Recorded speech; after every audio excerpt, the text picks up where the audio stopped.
दोस्तों, मैं शैलेश कुमार, आप मेरे साथ देख रहे थे शॉर्ट ट्रिक। अब देखो हमारे पास ये क्वेश्चन है, अगर आपको ऐसी शॉर्ट ट्रिक देखनी तो हमारी एक प्लेलिस्ट है, इसका नाम है क्लास 11-12 शॉर्ट ट्रिक के नाम से।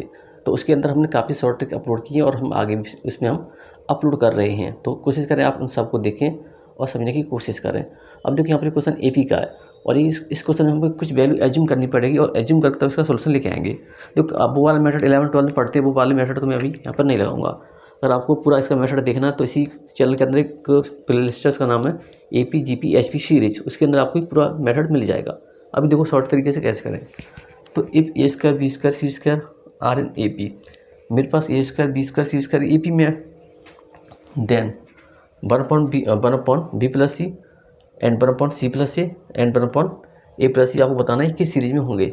तो पहले इस वाले टर्म में गौर करो, इस वाले पे, इन तीनों टर्म पर गौर करिए। ये कह रहा है A² B² C² AP में है, तो अगर कोई टर्म AP में होता है तो उसका कॉमन डिफरेंस सेम आना चाहिए था। तो ये कहना चाह रहे हैं कि अगर तुम्हारे पास B² है और A² है और C² में से B² ऐसे नंबर हो उनका कॉमन डिफरेंस सेम आए।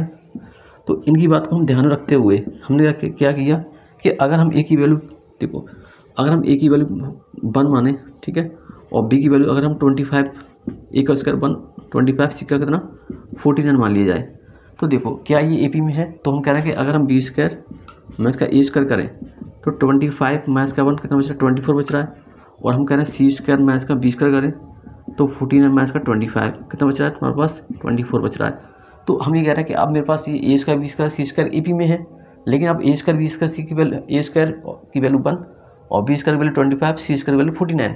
तो अब ABC की वैल्यू क्या होगी, देखो अगर तुम्हारे पास 1 का स्क्वायर तो 1 ही बचेगा और 25 का स्क्वायर मतलब 5 बचेगा, ठीक है, और 49 तो कितना बचेगा 7 बचेगा। तो तुम्हारे पास A और B और C की वैल्यू आ गई, यहाँ तक किसी को कोई दिक्कत नहीं होगी।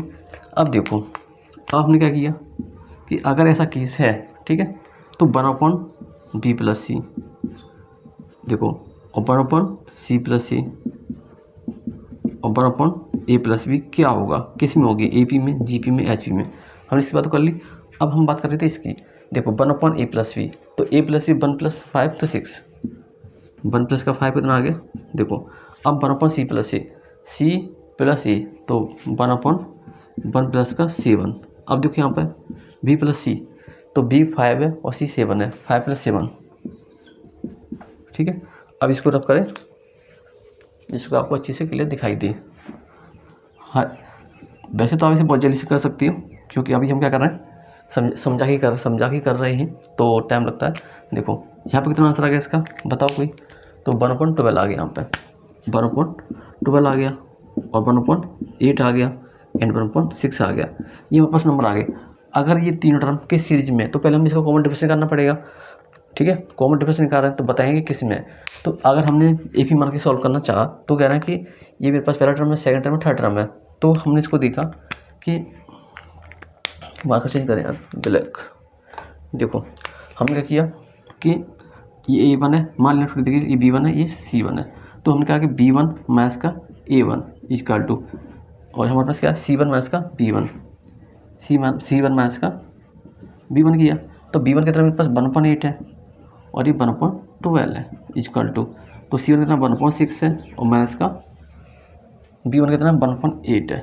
कोई दिक्कत है वाली बात है नहीं। तो इसका एलसीएम कितना आया 24, 8 3 24, 12 2 24। अब देखो यहाँ पर 24 लिखेंगे, 6 4 24, 8 3 24। तो देखो यहाँ 1/24 बचा और यहाँ पर 1/24 बचा। ये बात आपको पहले से पता है। अगर किसी सीरीज का कॉमन डिफरेंस सेम आए तो वो सीरीज क्या होती है, AP सीरीज होती है। और इस तरह से निकालने का फॉर्मूला क्या है, AP का ही होता है। और आपको पता है GP का होता है, GP का फॉर्मूला क्या होता है कि अगर हमारे पास ऐसा कंडीशन दे रखी है तो हम क्या करते हैं B1/A1 = C1/B1। अगर इसका डिफरेंस सेम आ जाए तो किस में होता था, तो वो होता था तुम्हारा GP होता था। अब देखो ये क्वेश्चन आपको समझ में आया। पहले हमने कहा कि यहाँ पे वैल्यू को एज्यूम किया था। हमने कह दिया कि A² B² C² AP में है, तो हमने सोचा कि अगर A² की वैल्यू 1 रही हो और B² की वैल्यू 25 रही हो, C² की वैल्यू 49 रही हो, तब इसको करके देखा तो A की वैल्यू 1 आई, B की वैल्यू 5 आई, C की वैल्यू 7 आई। फिर हमने आगे फॉलो किया, फिर इसका आंसर निकाल पाए। तो आप इसको वैल्यू एज्यूम करके आसानी से कर सकते हैं।